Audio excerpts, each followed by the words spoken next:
আসসালামু আলাইকুম।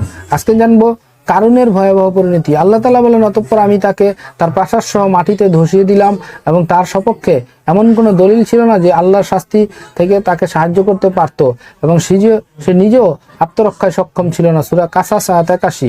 এবং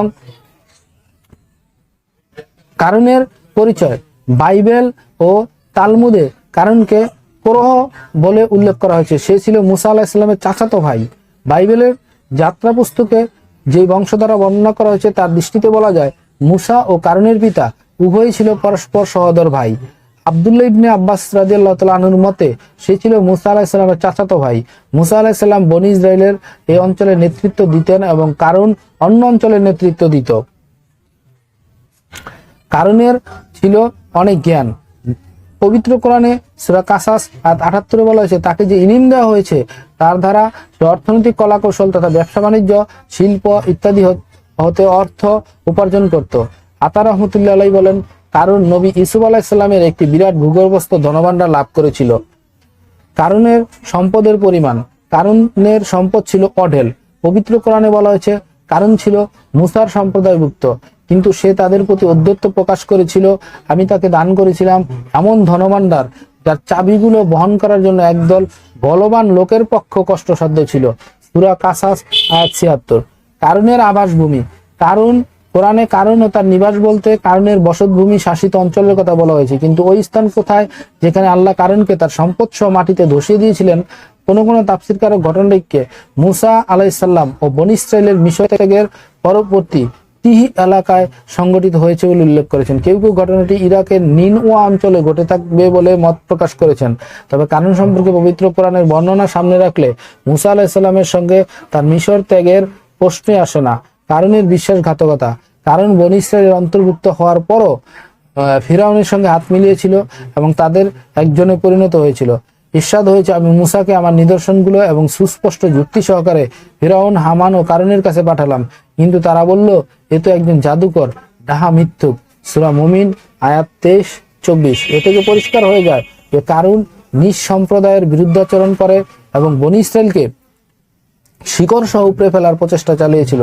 আর এই জাতীয় বিশ্বাসঘাতকতার বদৌলতে ফিরআউনের রাষ্ট্রীয় প্রশাসনে সে এমন গুরুত্বপূর্ণ মর্যাদায় অভিষিক্ত হয়েছিল।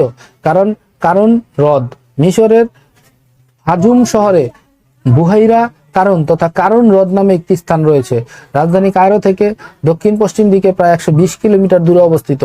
এখন এটি বিরকেত কারণ নামে টিকে আছে, যার আয়তন প্রায় ২০২ বর্গ কিলোমিটার বা ৭৮ বর্গ মাইল। জনশ্রুতি আছে যে মুসা আলাইহিস সালামের চাচাতো ভাই কারুনের নাম অনুসারে এই স্থানের নামকরণ হয়েছে। কারণ যেভাবে ধ্বংস ডেকে আনে। আব্দুল্লাহ ইবনে আব্বাস রাদিয়াল্লাহু তাআলা আনহু থেকে বর্ণনা করেছেন যে একদিন কারুন এক ব্যভিচারী নারীকে এই শর্ত অর্থ দিল যে সে জনতার সামনে প্রকাশ্যে বলবে যে, মুসা, তুমি আমার সঙ্গে ব্যভিচার করেছো। নাউযুবিল্লাহ। মুসা আলাইহিস সালাম আঁতকে উঠলেন এবং ওই নারীকে ডেকে পাঠালেন। ওই নারী ঘটনা অস্বীকার করে এবং কারণ তাকে অর্থের বিনিময়ে এরূপ মিথ্যাপবাদে প্ররোচিত করেছে এই কথা জানিয়ে দেয়। তখন মুসা আলাইহিস সালাম সিজদায় পড়ে কান্না করতে লাগলেন।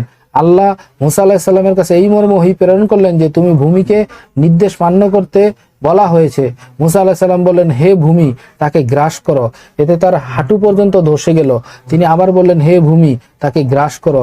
এতে তার কোমর পর্যন্ত ধসে গেল। তিনি আবার বললেন, হে ভূমি, তাকে গ্রাস করো।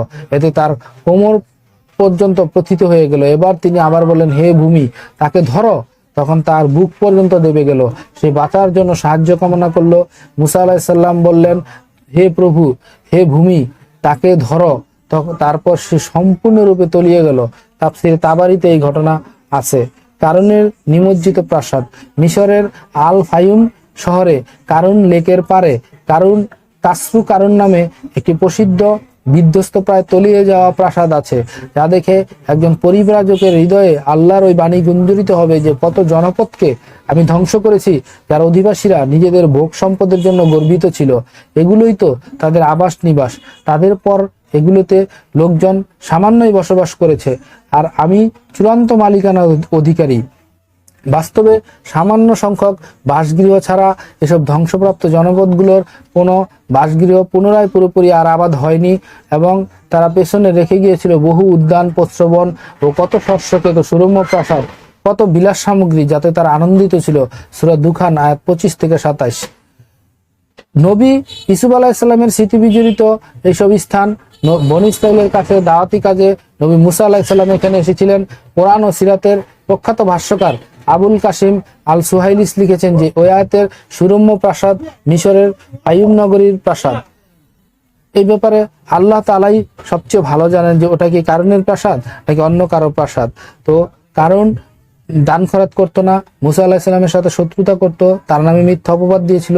এই সমস্ত কারণে মুসা আলাহিসাল্লাম আল্লাহর কাছে যখন অভিযোগ করলেন, তখন আল্লাহ তাকে মাটিতে ধসিয়ে চিরদিনের জন্য তার ধন সম্পদ সহ তাকে একেবারে জীবিত কবর দিয়ে দিলেন।